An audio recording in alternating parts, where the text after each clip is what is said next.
ارمان. اب جی آپ السلام اپنے علیکم. ارمان نکالیں, بہت دیر سے آپ ٹرائی کر رہے تھے. جی جی السلام علیکم. السلام. آج تھوڑا سا امپورٹنٹ کوشچن تھا. ایک جیسے فار ایگزامپل کسی مسلم کے لائف میں ایک پرابلم آتی ہے, کچھ کسی کلوز ریلیٹیو ان کا ڈیتھ ہو جاتی ہے ان کی, تو یہ ایک طرح کا ٹیسٹ ہوتا ہے, رائٹ؟ تو نان مسلم کی لائف میں ایسا ہوتا ہے اور وہ صبر کرتا ہے, تو کیا اسے اس کا کچھ بینیفٹ ملے گا؟ ثواب تو ڈیفینیٹلی نہیں ملے گا, تو کیا بینیفٹ ملے گا انہیں؟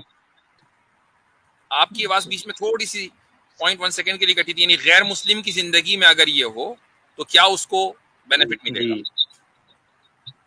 جی, ان کو کیا بینیفٹ ملے گا؟ جیسے نان مسلمس کو تو صبر کرنے کا ثواب ملے جی گا, نان مسلم کی لائف میں کیا ہے؟ جی اچھا جی, تو دیکھیں ایسا ہے کہ صبر کی جو ڈیفینیشن ہے, سب سے پہلے ہمیں اس کو سمجھنا چاہیے. الصبر عند الصدمۃ الاولی ایک حدیث ہے جو اسی کانٹیکس میں ہے موت کے تعلق سے, کہ رسول اکرم صلی اللہ علیہ وسلم نے ارشاد فرمایا کہ صبر جو ہے وہ ایٹ فرسٹ اسٹرائک, کہ جب پہلی مرتبہ صدمہ لگے, جب آپ سنیں تو دراصل اس وقت اپنے جذبات کو کنٹرول کرنا صبر ہے. ورنہ صبر تو ہر ایک کو آ جاتا ہے, چاہے آپ مسلمان ہو کہ غیر مسلم ہو, کچھ بھی ہو, صبر ایونچولی آپ کو آ ہی جانا ہے. ہمارا جو مزاج ہے, جو نیچر ہے, وہ ایسا ہی ہے کہ کچھ عرصے کے بعد ہم بھول جاتے ہیں, عادی ہو جاتے ہیں. لیکن اس کے باوجود بھی اگر کوئی شخص غیر مسلم ہے اور وہ کوئی اچھا کام کرتا ہے, چاہے وہ صبر ہے, وہ شکر ہے, یا وہ مثلا غریبوں کی مدد ہے, تو اس کی زندگی میں اس دنیا کے اندر اس کے بہت سی مصیبتیں اس سے ٹل جاتی ہیں. اب چونکہ مصیبت ٹل گئی, اس کو ادراک نہیں ہے غیر مسلم کا. مان لیجئے کوئی مصیبت آپ کو آنے والی تھی, وہ آپ کو پتہ ہی نہیں ہے, تو آپ کو یہ احساس نہیں ہوگا کہ ایک مصیبت آنے والی تھی, وہ میرے کسی عمل کی وجہ سے ٹل گئی. لیکن بہت ساری چیزیں ایسی ہیں جو ایک انسان کی زندگی میں ہوتی ہیں اس کے نیک اعمال کی وجہ سے. ایک حدیث آپ کو اور سنا دوں, اس سے بھی بات واضح ہو جاتی ہے. ایک صحابی نے رسول اکرم صلی اللہ علیہ وسلم سے ارشاد عرض کیا کہ یا رسول اللہ, جب میں مسلمان نہیں ہوا تھا اس میں بہت اچھے کام کیے, میں سچ بولتا تھا, میں غریبوں کی مدد کرتا تھا, تو مجھے ان کاموں کا ثواب ملے گا یا نہیں ملے گا؟ تو رسول اللہ صلی اللہ علیہ وسلم نے ارشاد فرمایا کہ اسلمت علی ما اسلفت من خیر, کہ تم جو اسلام لائے ہو دراصل وہ انہی نیک اعمال کی وجہ سے تمہیں توفیق اور ہدایت ملی ہے اسلام لانے کی. تو ایسا ہو سکتا ہے کہ ایک آدمی اگر واقعی صبر کرے جیسا کہ صبر کرنا چاہیے, تو اور بھی اس کے اندر دوسری اچھائیاں ہوں, تو اس کو ہدایت اور سیدھا راستہ مل جائے.